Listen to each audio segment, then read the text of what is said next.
¿Te perdiste de algún programa de Telesantiago?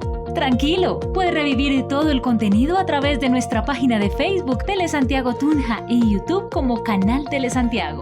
También encuentra la señal en vivo a través de www.canaltelesantiago.com y en la aplicación de Telesantiago Tunja para dispositivos Android. En Telesantiago continuamos trabajando por la televisión de nuestra tierra.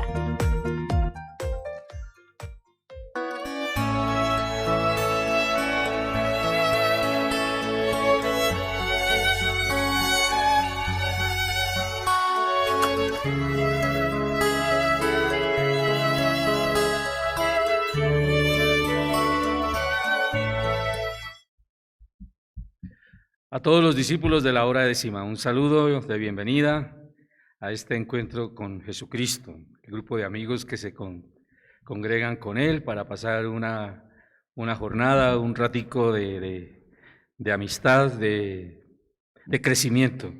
Y aquí estamos dos de los amigos infaltables de este encuentro semanal. Padre Justiniano, Padre ¿cómo José, está? bien, gracias, bien. Estamos vivos, estamos con salud y estamos de frente a la palabra de Dios que fortalece bastante en esta época donde quisiéramos tener una voz y el Señor nos trae esa voz para fortalecer no solo a nivel personal sino a nivel eclesial. Eclesial, a propósito de eclesia, de iglesia, un saludo a todos los que nos siguen en distintos lugares del mundo, a los que se comunican a través de los comentarios de YouTube, que envían sus apreciaciones, sus comentarios. No sabe cuánto valoramos y agradecemos esa palabrita que escriben ahí. Nos confirman que al otro lado no hay robots, sino seres humanos que también se entusiasman, se emocionan al escuchar nuevamente las palabras del Señor y al poder hablar de estas cosas. Bueno, pues el domingo extraordinario y sin embargo yo creo que la mayoría de las comunidades, después de salir de la Santa Misa o de verla por internet, las enseñanzas, la mayoría se fueron con una inquietud, o por lo menos las comunidades con las que yo tuve contacto, porque la pregunta de Jesús, ¿quién dice la gente que soy yo? Es una pregunta que nunca fue propiamente, Jesús nunca dijo, listo, con esta respuesta ya es suficiente, sino que es una pregunta que sigue abierta y que todas las generaciones de discípulos, después de aquel día en que Pedro contestó, el primero, y también tan competentemente, pero es que le ayudaron, Sí. le soplaron la respuesta. Sí, dichoso. Sí, pero el resto tenemos que responderle a Jesús personalmente. Sí, de manera que se fueron, digo yo, después de la Santa Misa con la idea de que esa pregunta debía tener también una respuesta en cada discípulo, en este caso de la generación actual. Es una respuesta personal. Esa no es porque decir lo que nos dicen los demás, eso es fácil. Lo que dice el catecismo, lo que dicen por ahí algunos libros de nuestro Señor, es fácil, pero ¿qué digo yo? ¿Quién es? Y a propósito de los demás,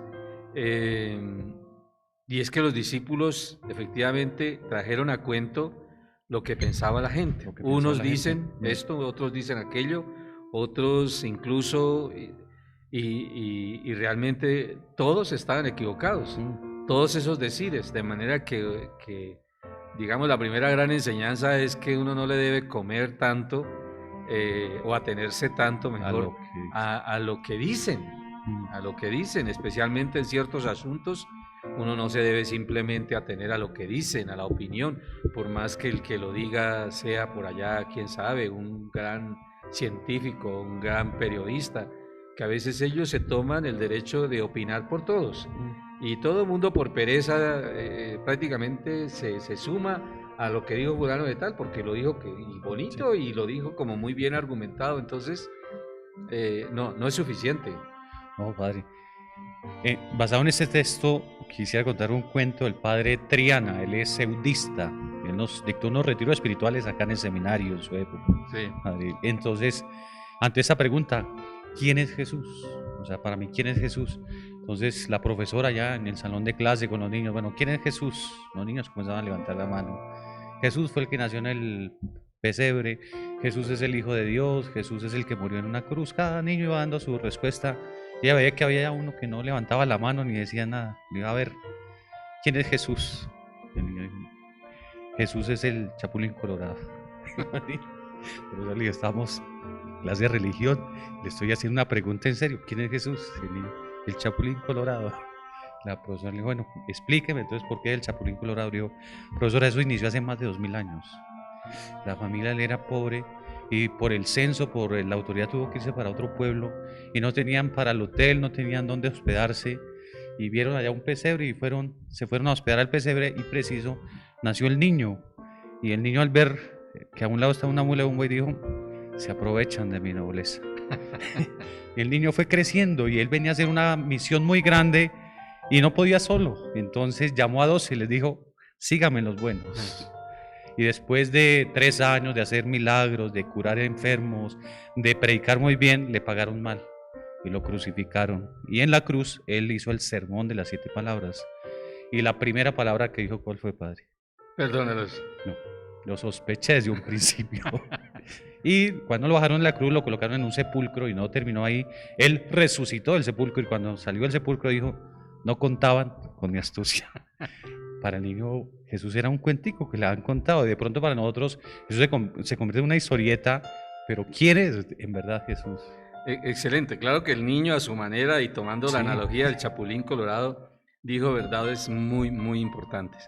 Pero los que quieran seguirnos en la Biblia, si la tienen a mano, pueden abrir el Evangelio de San Mateo en el capítulo 16 a partir del verso 13 hasta el 20, que es el texto del Evangelio del domingo inmediatamente anterior que acabamos de escuchar. Y yo quisiera comenzar la explicación tomando la advertencia que nos hace el apóstol San Pablo en la carta a los Romanos, en el capítulo 11, cuando recuerde usted, padre, que si ha habido una persona con una sed de conocer, de comprender, de entender, ese ha sido el apóstol Pablo. Tanto más que él en una de sus cartas dice que todo lo considero basura comparado al conocimiento de Cristo. ¿Sí? Entonces, conocer a Cristo, ¿sí? Esta ciencia suprema, la ciencia del conocimiento de Dios, del conocimiento de Cristo. Y que Él nos diga, qué abismo, ¿sí? Está contemplando uno de los aspectos del misterio de Dios, en este caso, la providencia de Dios, Entre otras cosas, de San Pablo es aquella afirmación que Dios dispone de todas las cosas para el bien de los que le aman, ¿cierto? Entonces, ¿qué abismo? La palabra, ¿qué abismo? El de la generosidad, de la sabiduría y la providencia de Dios. Primera afirmación. Segundo, qué insondables son sus juicios y qué insospechados o irrastreables son sus caminos. Y luego agregan, ¿quién ha penetrado jamás la mente del Señor? ¿Quién ha sido su consejero? ¿Sí?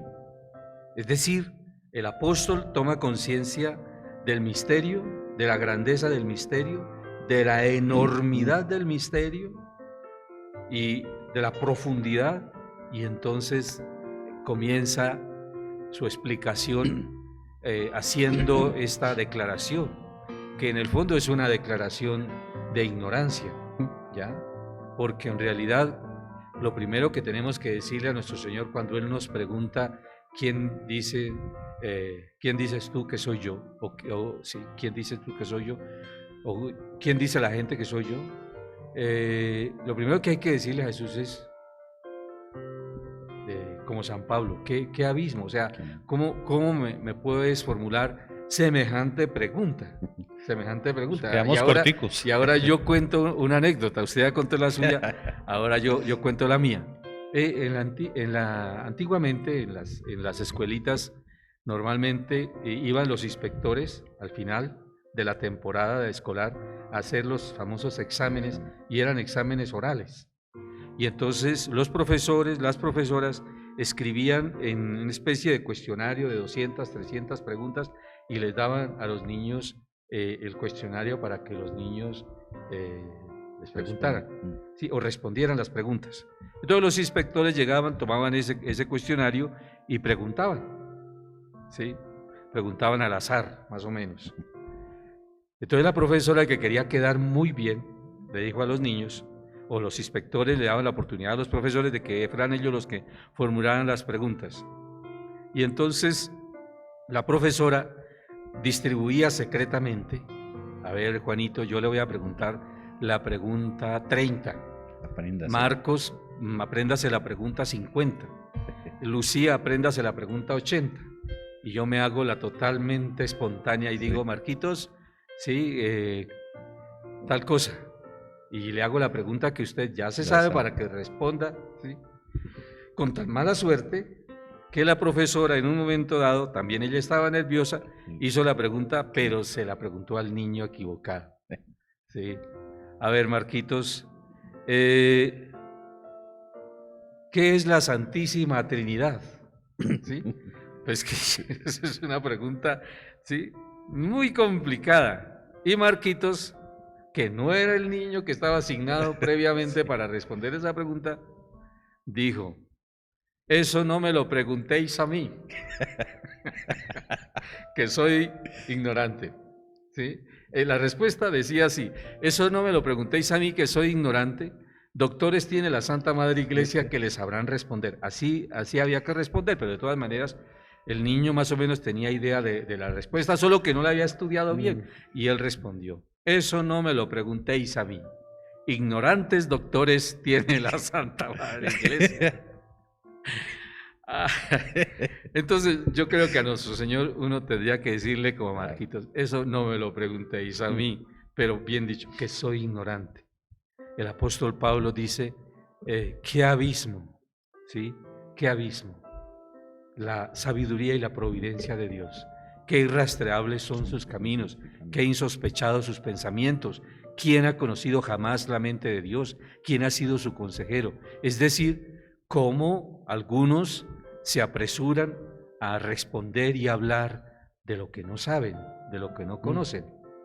Entonces, lo primero que uno tiene que hacer ante esta pregunta del Señor es, en realidad, no sé, no me siento capaz de dar una respuesta, aunque sí hay una respuesta que es posible, Padre, que es la que cada uno tiene en su corazón, aquella que mediante la fe le nace expresar. Padre, en el contexto de la Sagrada Escritura, el verbo conocer, conocimiento, no es solo el conocimiento intelectual, no es la sino teoría, temas de experiencia. O sea, ¿qué experiencia he tenido yo? ¿Qué conozco en mi experiencia de vida, en mi ser, en mi existir de Jesús? O sea, desde mi experiencia, ¿qué puedo decir de Jesús? Porque intelectualmente podemos grabarnos muy bien el catecismo. Sí, yo hago insistencia en este reconocimiento de nuestra ignorancia, porque en este mundo en que vivimos, que tiene uno acceso a los medios de comunicación y a opinar y a hablar, usted se da cuenta, Padre, que muchísima gente opina sobre Jesús y dice unas barbaridades terribles sobre el Evangelio, incluso cita el Evangelio, y algunos se ponen como maestros a explicarles a otros, y eso mejor dicho, parecen verdaderos maestros de fe en materia de Biblia y de moral y de teología y de todo eso, sí, pero en realidad uno empieza a escuchar y dice, pero este es mucho ignorante, pero sobre todo mucho pretencioso, ponerse a hablar de lo que no sabe, ¿sí? Y a juzgar y a decir una cantidad de afirmaciones, una cantidad de afirmaciones que son totalmente descontextualizadas, que confunden, que desorientan a las personas, y que no faltará el que cree a todo eso, porque a veces la gente se conforma con lo que circula, con lo que opinan así, lo que circula más o menos. La gente dice, uy, a mí me desespera cuando dice, la gente dice, la gente está diciendo. Yo digo, y esa gente tiene nombre y apellido, porque yo sí quisiera saber quién es, porque lo que está diciendo es una barbaridad. Pero cuando usted dice, la gente opina, la gente dice, la gente cree, en realidad son 2 o 3 que cogen el Twitter y se ponen a tuitear y se retuitean entre ellos, y entonces crean una tendencia y la gente dice, y se crea prácticamente una pseudo verdad que no tiene mayor consistencia. De hecho, a la media hora, a las 2 horas ya ha pasado esa tendencia y hay otra tendencia, ¿sí? Por eso el Papa Francisco decía que a veces estas redes sociales son como la serpiente del paraíso, lo dijo hace 2 años. Engañan. Sí. Y uno cree que lo que están diciendo ahí es, y no es. Y no todo el que habla de Dios es de Dios. Claro. Sí, y no todo el que, digamos, aparenta, no, sino el que cree se nos muestra como bueno es bueno. Uno tiene que examinar, la Escritura nos dice, examínelo todo y quédense con lo bueno, pero hay que hacer el ejercicio de examinar. Entonces, por eso Jesús no se queda conforme con lo que dice la gente. Observen lo que, observe Padre y compañeros, discípulos, lo que responden los discípulos. Ellos respondieron, unos, ahí está, unos dicen que Juan el Bautista. ¿Sí? Entonces, ¿sí conoce a Jesús? Ah, sí, ese es Juan el Bautista. ¿Cómo así? Porque Herodes dijo. Porque Herodes, sí, o yo no sé quién lo dijo. Cuando le hicieron a Herodes, dijo, no, es que ese Juan al que ese resucitó. Ah, ese es Juan el Bautista. Ah, ese es Juan el si Bautista. Herodes lo dijo, eso Esa es la opinión de Herodes. Bueno, otros dicen que Elías, el gran profeta Elías, que se claro, fue al cielo. igual el que lo confundieran, como cuando uno lo confunden con un gran artista o con un compañero sacerdote que es muy importante, pues, qué bueno que lo confundan a uno, ¿sí? Se parece, pero en el caso de Jesús, aunque estos eran grandes personajes, en realidad nada que ver. Nuestro Señor excedía en grandeza a todos estos con los cuales se le confunde. Entonces la opinión de la gente no necesariamente, por eso de que la voz del pueblo es la voz de Dios. La voz del pueblo es la voz de Dios. A mí como me gustaría examinar los famosos dichos y refranes de la sabiduría popular, ¿sí? Porque a veces realmente son torpezas lo que se afirman ahí en esos refranes. Por ejemplo la voz del pueblo es la voz de Dios, ya, y el pueblo que aclamó a Hitler y lo llevó al poder, ese pueblo de manera mayoritaria, ¿esa es la voz de Dios? Y el pueblo que se reunió en la plaza de Jerusalén y condenó a Jesús a muerte y absolvió a Barrabás, ¿ese pueblo es la voz de Dios? Sí. Atención, con decir simplemente la voz del pueblo es la voz de Dios, no. La voz del pueblo es la voz del pueblo. Empezando que pueden ser la voz de algunos que han manipulado a la opinión pública. Pero en todo caso, la gente dice de Jesús que es Juan el Bautista, que es Elías, que es Jeremías o que alguno de los profetas. Sí, pues. Título de profeta. Sí. En todo caso, la opinión pues es relativamente favorable, pero realmente la gente no tiene idea quién es la encuesta. Jesús. Sí, la encuesta de opinión. Gana en el sentido de que lo consideran un profeta, pero pierde en el sentido de que realmente no saben quién es, no saben quién es.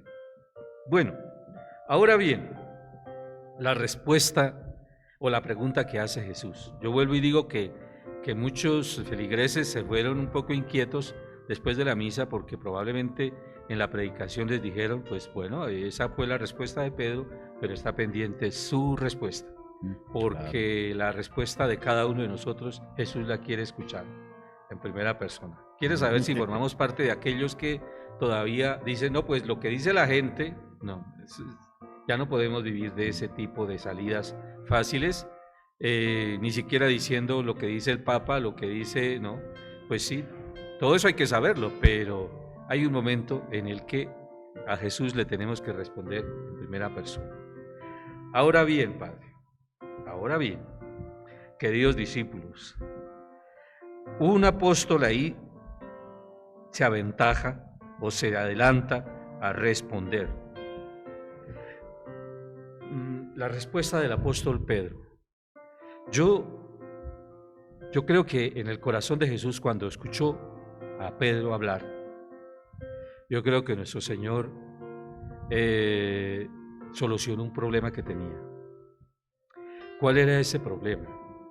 Sencillamente, dentro de su plan estaba fundar la iglesia, pero necesitaba que su padre le indicara cuál era el elegido, cuál de esos discípulos, todos tan queridos, tan generosos, tan llenos de buena fe y de buenos propósitos, sí, prácticamente todos lo habían dejado, pues lo poco, lo mucho que tenían, pero lo habían dejado todo por seguirlo a él.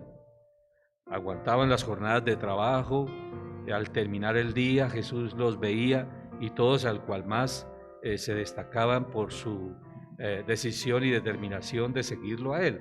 Aunque había siempre una cosa, un fenómeno de grupo ahí en ellos, que no sé quién era el que más influía. Recuerde su merced, cuando después de la explicación del pan de vida, quisieron marcharse allá en la sinagoga de Cafarnaúm, sí, cuando Jesús empezó a hablar, yo soy el pan de vida, bajado del cielo, ¿sí? Y la gente empezó a decir, otra vez la gente. Otro momento, lo escucharemos. Sí, es que y incluso los apóstoles también se vieron tentados a seguir la opinión mayoritaria. ¿Quién puede soportar estas enseñanzas? Ese fue el comentario, ¿no? Pero es que sí, iba tan bien, pero llegó a este punto y se perdió, o sea... Les tocó a Moisés y los... Sí, no fue Moisés el que les dio el pan del cielo, es mi Padre el que les da el verdadero pan del cielo, y el pan del cielo soy yo. No fue Moisés, ¿no? Entonces, el que come mi carne y bebe mi sangre tiene vida eterna y yo lo resucitaré en el último día, ¿sí? Y el que, bueno, y escuchan esa enseñanza y entran en shock, entran en pánico, porque no lo entendieron, y entonces, ¿quién puede soportar este mensaje, estas enseñanzas? Mientras multiplicó el pan, todo iba bien. Todo iba bien. Más de 5.000 hombres, sin contar mujeres y niños, todos contentos. Sí. Pero cuando y que quisieron proclamarlo rey aquella vez. Ese día. Y ahora se riega el comentario de la desilusión.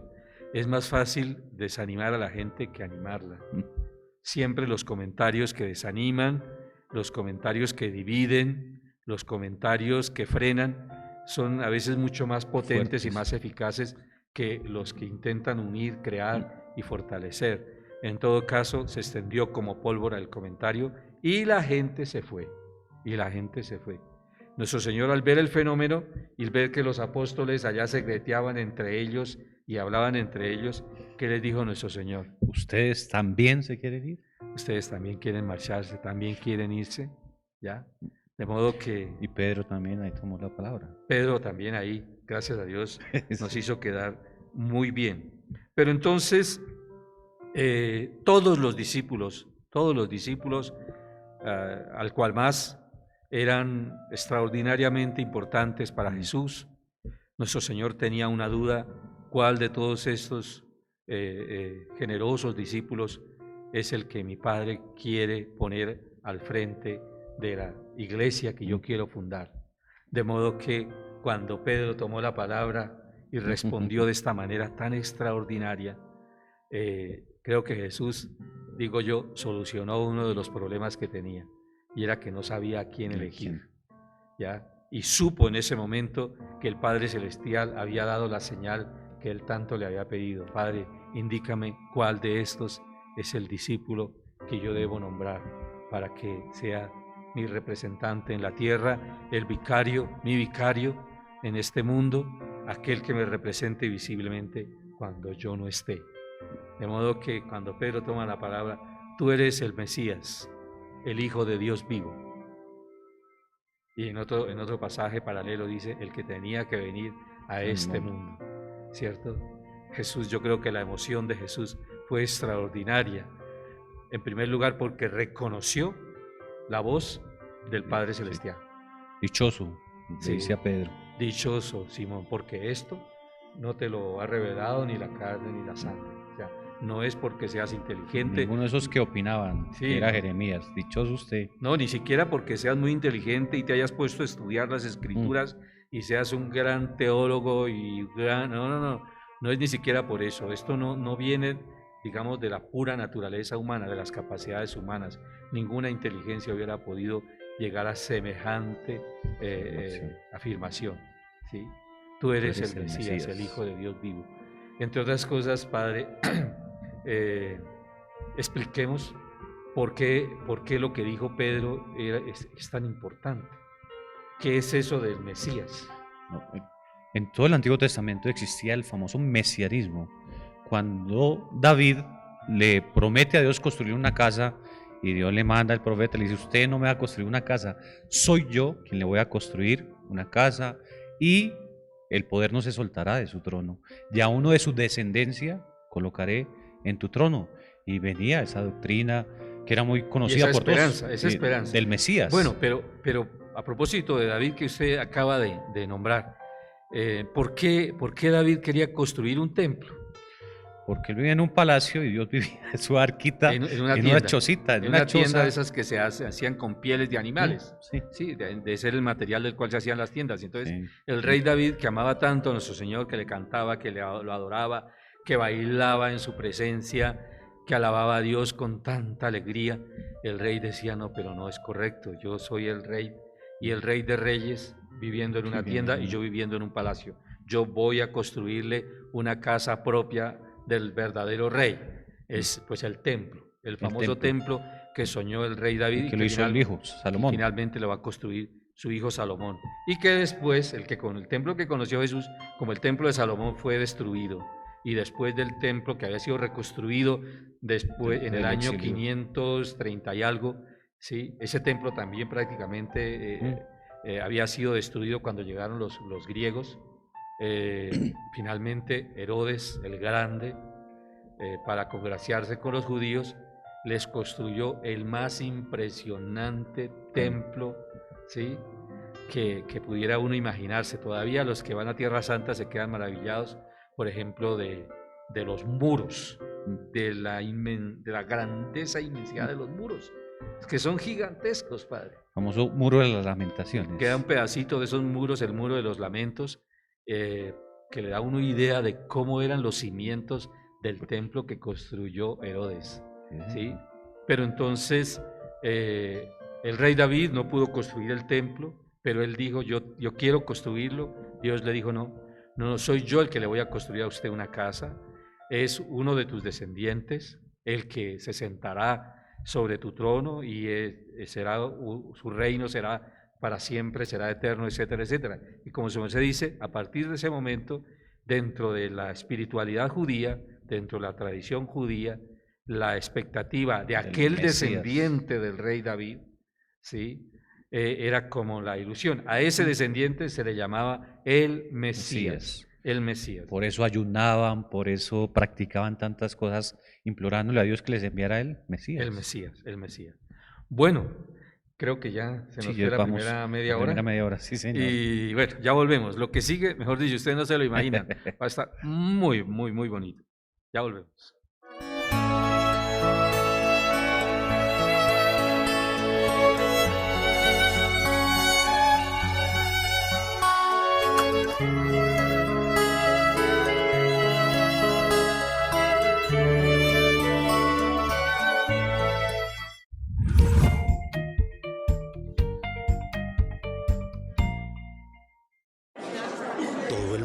Desordenadamente a los establecimientos? Muéstrales el lado rojo de tu tarjeta. Pero si la gente mantiene la distancia para entrar, muéstrales el lado amarillo. ¿Tu vecino está haciendo fiesta en la casa? Muéstrale el lado rojo. Pero si tu vecino respeta la seguridad de todos, muéstrale el lado amarillo. ¿Viste a alguien con el tapabocas en el cuello? Muéstrale el lado rojo de tu tarjeta. Pero si ves a alguien con el tapabocas tapando nariz y boca, muéstrale el lado amarillo. Siendo conscientes de nuestro comportamiento, numeral Colombia arranca seguro. El futuro es de todos. Gobierno de Colombia.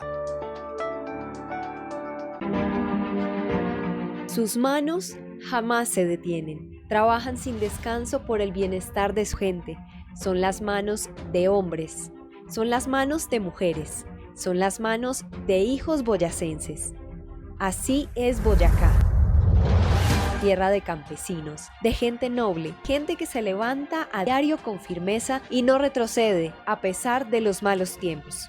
Es la tierra de padres, madres y abuelos que crecieron sabiendo que en sus cultivos está el destino de los pueblos. Es tiempo de extenderles nuestra mano, de abrazarlos con nuestros actos y decirles que estamos para ellos.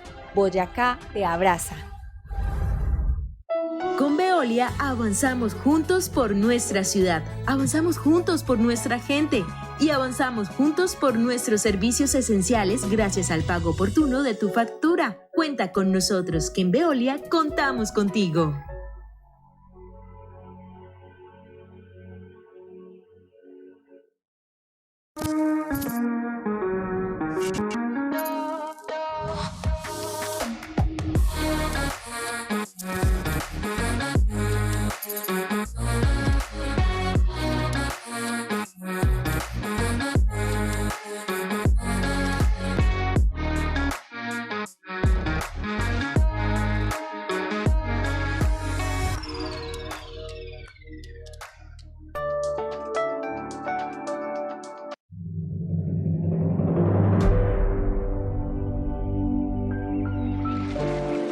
La vida del marinero, del pescador y la de sus familias es muy dura.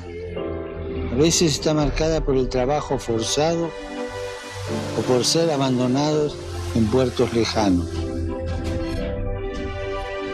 Además, la competencia de la pesca industrial y la contaminación hacen su trabajo todavía más complicado.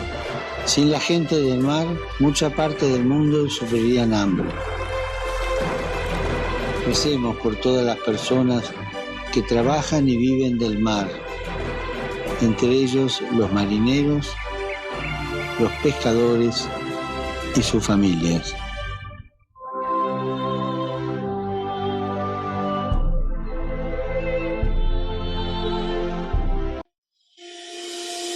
¿Te perdiste de algún programa de Telesantiago? Tranquilo, puedes revivir todo el contenido a través de nuestra página de Facebook Telesantiago Tunja y YouTube como Canal Telesantiago. También encuentra la señal en vivo a través de www.canaltelesantiago.com y en la aplicación de Telesantiago Tunja para dispositivos Android. En Telesantiago continuamos trabajando por la televisión de nuestra tierra.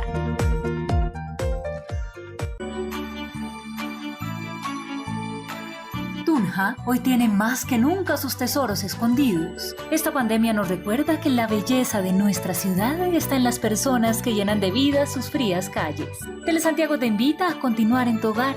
Eres un tesoro que no queremos perder. Quédate en casa.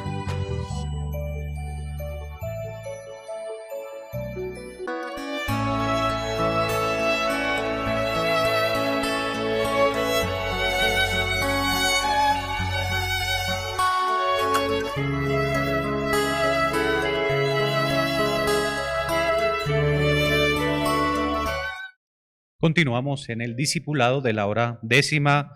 A esta hora saludamos a dos discípulos que han hecho ahí sus comentarios a través del Face Live. A Camilo Hernández y a Yorladi Mendibelso. Que ojalá sigan ahí formándose. Sí, sí. Sí, nuevamente les decimos que nos alegran muchísimo sus comentarios, sobre todo cuando nos animan, cuando nos dan ideas, cuando nos aportan elementos para seguir profundizando en este conocimiento, porque a propósito de Jesús, en realidad después de 2000 años sigue siendo Él para nosotros el misterio de los misterios, ¿sí?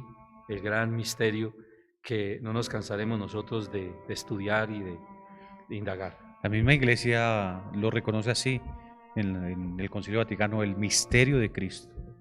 El misterio, sigue siendo un misterio, pero no en el sentido misterio de tenebroso, sino de que no podremos abarcarlo, de la profundidad que hablaba San Pablo.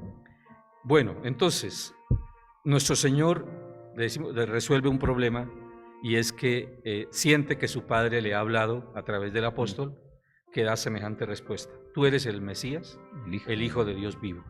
Y decimos Mesías es aquel descendiente del rey David. Pero literalmente la palabra Mesías significa ungido, el ungido de Dios. Y es que la unción era un ritual que se utilizaba para consagrar a los reyes, sí. A los reyes. Era una especie de aceite perfumado que el sacerdote o el que consagraba derramaba en la cabeza del elegido, y ese perfume empapaba, ese aceite empapaba a toda la persona, y entonces la persona se consideraba ungida, y en este caso era ceremonia para la unción, para la consagración de los reyes, de los sumos sacerdotes y de los profetas. Por lo tanto, al decir que Jesús es el Mesías, que en griego se dice Christos y en castellano Cristo, al decir que Jesús es el Mesías, está diciendo que Jesús es el ungido de Dios, aquel que es el Rey de Reyes, aquel que es el sumo y eterno sacerdote, el pontífice máximo y el verdadero profeta, como había sido, entre otras cosas, profetizado de que Dios enviaría un profeta, el definitivo. Entonces, cuando Pedro dice, tú eres el Mesías, en realidad para los discípulos fue una maravilla escuchar y que Jesús hubiera ratificado la respuesta de Pedro, porque entre otras cosas habían muchas dudas de si era él o no era él. Recuerde Juan el Bautista manda a sus discípulos a preguntarle, ¿eres tú al quien estamos esperando o tenemos que esperar a otro? Ya, y Jesús responde no con palabras sino con las obras. Vayan, díganle lo que ustedes están viendo. Pero ahora, de manera expresa, en las palabras, cuando Pedro dice tú eres el Mesías, Jesús acepta esa declaración, no solo la acepta, sino que dice, es mi Padre el que ha revelado estas cosas. Pero, también yo digo que Cristo estaba emocionado. En ese momento Jesús estaba de esas emociones que hacían a Jesús exaltar en alabanza, porque lo que sigue va a ser definitivo, entre otras cosas, para todos nosotros.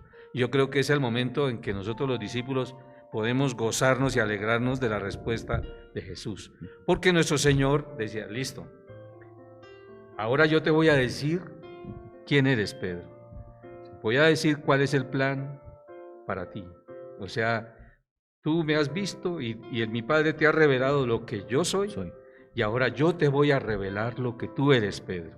¿Cuál es el plan de Dios? ¿Cuál es el plan nuestro que tenemos para ti? Inicia cambiándole el nombre. Empezando que ya no se puede llamar Simón. Ahora ya tiene un nombre simbólico, un nombre que más o menos indica la entrada en el nombre lo que este discípulo va a hacer. El plan de Jesús, y se lo comunica. Tú eres Pedro. Tú eres Pedro. Y ya sabemos que Pedro significa piedra. Y sobre esta piedra, porque nuestro Señor ya cambia la denominación, sobre esta piedra voy a edificar mi iglesia. Voy a edificar mi iglesia. Y las puertas del infierno no prevalecerán contra ella. Yo te daré las llaves del reino de los cielos. Lo que ates en la tierra quedará atado en el cielo, y lo que desates en la tierra quedará desatado en el cielo. Y entonces, discípulos, miren estas dos imágenes que pusimos aquí sobre la mesa, porque a partir de estas dos imágenes vamos a explicar esta revelación de Jesús. Entonces, la iglesia, nuestro Señor está hablando de dos extremos. Por una parte, el cielo y la tierra. ¿Sí? En adelante van a estar conectadas. Lo que se ate en esta iglesia, en la tierra, quedará atado en el cielo. Y lo que se desate también quedará desatado en el cielo. O sea, el cielo y la tierra finalmente van a conectarse. Eso que en la Capilla Sistina del Dios creador con Adán, que se rompió por el pecado, que no se unían. Sí, y no solamente van a conectarse estos dos extremos, sino recuerde el sueño de Jacob y luego el día de la vocación de Natanael. ¿Qué soñó Jacob? Soñó con una escalera que une el cielo con la tierra. ¿Sí? Una escalera que une el cielo con la tierra, y por medio de esa escalera subían y bajaban los ángeles de Dios. cuando Jesús encuentra a Natanael. El Evangelio ayer ¿Ah? ayer en la vocación de la fiesta del apóstol Bartolomé. No, Ayer se leyó el Evangelio de San Juan, ese capítulo donde habla eso. sí. Cuando Y- le dice que la higuera, dice, verás cosas mayores, verás ¿sí? A los ángeles de Dios Dios subir y bajar, ¿sí? Entonces Jesús es ese puente, el puente. pero ese puente no es simplemente un elemento conceptual, es un elemento real, y en este caso es un puente que Dios ha puesto, que es la Santa Iglesia que ha construido. Entonces están los dos cimientos de la iglesia, ¿sí? El cimiento mayor, la piedra angular, Sí. está aquí, es Cristo, ¿sí? Pero ahora Cristo, mire la diferencia, ahora Cristo pone también en la tierra un fundamento visible, ¿sí? En este caso su apóstol Pedro, yo te llamo piedra, Piedra. a partir de ahora eres piedra, y sobre esta piedra voy a edificar mi iglesia. Es por una parte la persona misma del apóstol, pero por otra parte la fe que ese apóstol tiene y que ha profesado y ha declarado públicamente. Esos dos elementos es lo que forman la piedra, en este caso que es Pedro. Bien, y ahora dice que hay una comunicación. Lo que se ate en la tierra queda atado en el cielo, y lo que se desate en la tierra queda desatado en el cielo. Entonces queda visible esa escalera por la cual suben y bajan del cielo los ángeles, ¿ya? Las bendiciones de Dios, suben las plegarias, bajan las bendiciones, Cristo baja, Cristo asciende. Entonces ese vínculo, que es como un puente, es en realidad un puente que tiene dos grandes extremos que se tocan, ¿sí? Por una parte el cielo y por otra parte la tierra. ¿Sí? Si pudiéramos imaginar un puente, de esos puentes gigantescos que existen en el mundo, por ejemplo, viene a mi espíritu el puente del Golden Gate, el que une San Francisco, con alguna de las islas allá de San Francisco. Son construcciones gigantescas, ¿sí? Que se sostienen prácticamente en el aire, pero que hay unos cables que sostienen ese puente de extremo a extremo. Ahí está el puente. Lo están viendo. Ahí están viendo el puente. Sí, esos dos grandes pilares. Y uno puede pensar en el Evangelio de este domingo que pasó, como esos dos grandes pilares son por una parte Jesucristo, ¿sí? Esa escalera por la que suben y bajan del cielo, y por otra parte ese fundamento visible que es el apóstol Pedro y la fe que profesa, la que genera esa doble conexión. Ahora yo me ponía a imaginar en este evangelio cuáles son esos cables que unen esos dos extremos, ¿ya? Para que suban y bajen las No es un cosas. solo cable. No, son muchos. Son muchos. Y yo me ponía a pensar que son, por ejemplo, los sacramentos. Son los sacramentos, ¿sí? Son esos grandes cables que comunican el cielo con la tierra. ¿Cómo no va a ser un cable de conexión la Eucaristía? Si en la Eucaristía nosotros prácticamente nos sentamos a la mesa del Señor y lo recibimos a Él sacramentalmente, ¿sí? El santo bautismo, cuando desciende sobre nosotros el Espíritu Santo y nos sella con esa divina unción y nos hace como Cristo, Mesías, cristianos. Cristos. ¿Sí? ¿Cómo no van a ser digamos, grandes cables conectores del cielo con la tierra? Por ejemplo, el sacramento de la reconciliación, cuando viene ese perdón, porque solo Dios puede perdonar los pecados, y entonces yo te absuelvo de todos tus pecados. Esa es una gracia que viene del cielo, que viene del cielo. ¿Y cómo no va a haber una conexión de la tierra al cielo con estas plegarias que suben como el perfume del incienso? ¿Sí?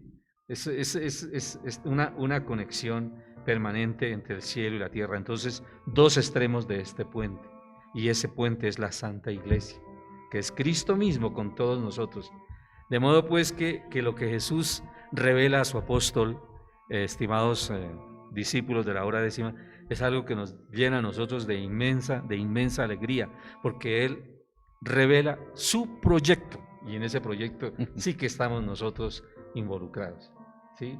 Ya no se trata de que Él está presente y haciéndolo todo, sino Él ha querido involucrarnos a nosotros, crear una familia, crear una comunidad, crear una iglesia, construir un puente, ponerle dos grandes pilotes, por una parte el fundamento visible, humilde, sencillo, que es la figura de Pedro y la figura del Papa, ¿sí?, el sucesor, y por otra parte Cristo.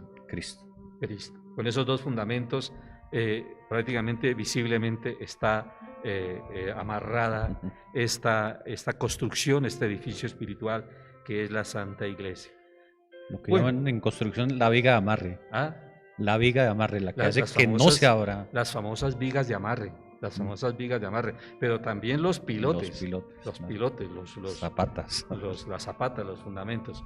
Bueno, pero hay algo más miren estas maravillosas imágenes, en un extremo Cristo y en el otro extremo el apóstol. Bueno, hay algo más ahí, Padre, porque Jesús le dice a su apóstol, le dice que lo que se ate en la tierra, la palabra atar hay que saberla y entender, ¿sí? Y desatar, porque son dos palabras que tienen muchísimo sentido si uno las entiende de una cierta manera, y también serían muy peligrosas si uno las entiende de otra manera. Por una parte, atar. Si usted ve, si hay algo que sucede en el mundo es la disgregación, ¿sí? Los seres humanos enfrentados, divididos, despedazados, países contra países, regiones contra regiones, razas contra razas, religiones contra religiones, vecinos con vecinos en la misma familia, división. O sea, hay un movimiento centrífugo como que trata de alejar a las personas y ponerlas justamente a distancia, como para que no se entiendan, para que no se escuchen. Un poco el fenómeno de la Torre de Babel, ¿cierto? La disgregación, la separación. De manera que la misión que Dios le confía a la iglesia, esta iglesia que ha dibujado con estos dos cimientos, es la de atar, la de generar vínculos, la de producir vínculos, la de establecer lazos de unión y comunión entre todos los seres humanos. Por eso digo yo veo al sucesor de Pedro recorriendo el mundo. Pienso en Juan Pablo II, por ejemplo, incluso en el Papa Benedicto, pero en general los sucesores de Pedro, y ahora el Papa Francisco. Recuerde, su merced, el impacto del Papa cuando vino a Colombia, que nos visitó. Si su presencia, si su mensaje no era un mensaje de comunión, de unión, de reconciliación, de volvernos nuevamente a reunir como pueblo y a pensar como un solo pueblo, como una comunidad de destino. Entonces, es evidente que la tarea de atar sigue siendo una tarea, y no solamente de la iglesia, sino de todos los discípulos de Cristo, atar. Nosotros no somos ministros de la división, de la guerra, del enfrentamiento, no. Si hacemos eso seríamos, en todo caso, seguidores del diablo, pero no de Cristo, porque la misión nuestra es crear esos lazos de comunión, de relación, de fraternidad. ¿No le parece que ese sentido de atar es muy bonito? Más amplio de lo que a veces nosotros nos imaginamos. Claro. Nosotros pensamos muy reducido en lo que es atar. Sí. Pero ese es el sentido. Relacionar, crear comunión. Sí, y sobre todo atar a Cristo, o sea, unirnos a Cristo. Atarnos a Él, ¿sí? No soltarnos de su manto, ¿sí? Bueno, ese es el primer sentido. Y ahora desatar. Ser como esa cadena de desatar. Cogidos, desatar. ¿Qué es desatar? Desatar es soltar. Soltar. Y esa cadena que nos oprime es quitarla. Recuerde, Padre y discípulos, de algunos secuestrados que contaban que lo más humillante para ellos fue cuando les pusieron cadenas y los amarraron a árboles, ¿sí? Los sujetaron durante su secuestro, que eso es lo que no pueden olvidar, que los humilla, que los avergüenza, que los ofende cada vez que lo recuerdan y les cuesta perdonar. Pues la iglesia debe desatar. ¿Y cuáles son esas esclavitudes que oprimen y que esclavizan a los seres humanos? ¿Ya? La primera es, digo yo, tiene que ver con la ignorancia, una cantidad de supersticiones que tienen encadenadas las mentes humanas y las tienen realmente sumergidas en la esclavitud, porque si hay algo que oprime son las cadenas espirituales y mentales. Desatarlas, romperlas, mediante la educación, mediante el conocimiento, digo yo, ¿sí? Pero hay otras, muchas más, de orden social, hay muchísimas cadenas, padre. Sí, y ya lo decía la famosa teología de la liberación en nosotros, y lo decía el Papa Benedicto cuando era prefecto de la doctrina, la primera esclavitud de la que hay que liberarnos es la del pecado. Y ahí viene la liberación de las desigualdades, de las injusticias, de la corrupción, de tantas cosas. Sí, sí, exactamente, esas ataduras, esas ataduras.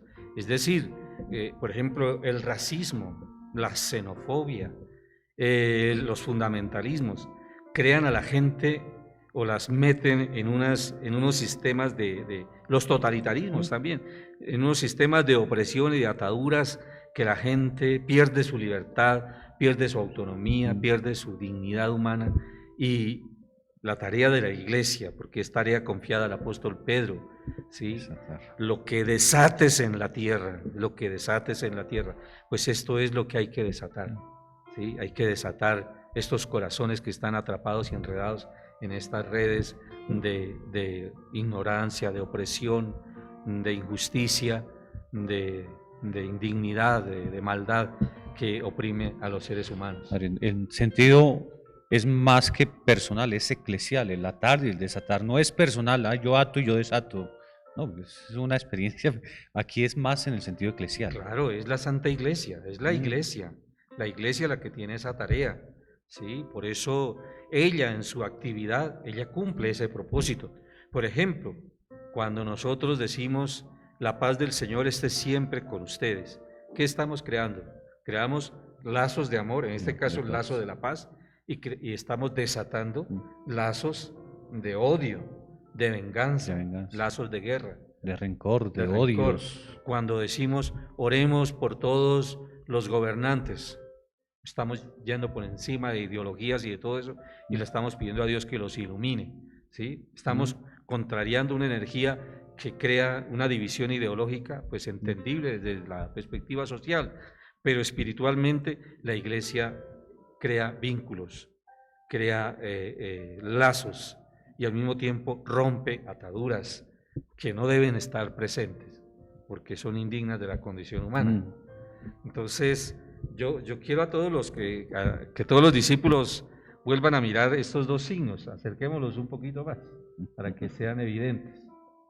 Estos dos grandes pilotes del gran puente que ha construido Cristo, que une el cielo con la tierra, por una parte nuestro Señor, ¿sí? Nuestro Rey de Reyes, nuestro sumo sacerdote, nuestro profeta, es decir, el Mesías, el Cristo, el Hijo de Dios, el que tenía que venir a este mundo.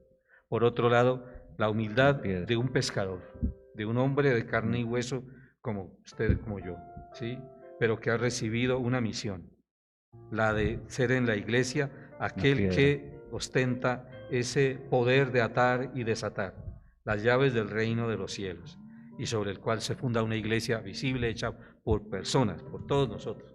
Entonces, alegrémonos y sintámonos en aquella asamblea de discípulos que fue interrogada por Jesús y pensemos que esa respuesta la tenemos que dar también nosotros. ¿Quién dice la gente que soy yo? Cada uno de nosotros, pues invitado a nuevamente, 20 siglos después, a volver sobre esa pregunta e intentar responderla con la propia vida, ¿cierto, Padre? Sí, y desde la propia vida mirar también ese elemento eclesial que nos está faltando, que se nos olvida a veces y pensamos solo en lo personal y lo eclesial, nuestra unidad con esa piedra, ¿cómo está? ¿Estamos atados, anclados a la piedra o estamos siendo una piedra suelta ahí en la construcción? Bueno, si le parece, Padre, terminemos con una plegaria. No sin antes invitarle a los discípulos que animen a sus amigos, a sus conocidos a seguir este programa y participar de este encuentro con Jesús, a enviarnos sus comentarios que nos darán muchísimo ánimo para seguir adelante. La próxima semana estaremos no el martes sino el lunes. El lunes. El programa será entre lunes y martes, preferentemente el martes. El martes, sí, señor. Pero por algunas excepciones lo haremos también el lunes, cuando no se pueda el martes. Pero estará ahí en la Todas red las semanas. para que lo puedan ver a cualquier hora y sugerirlo a otros.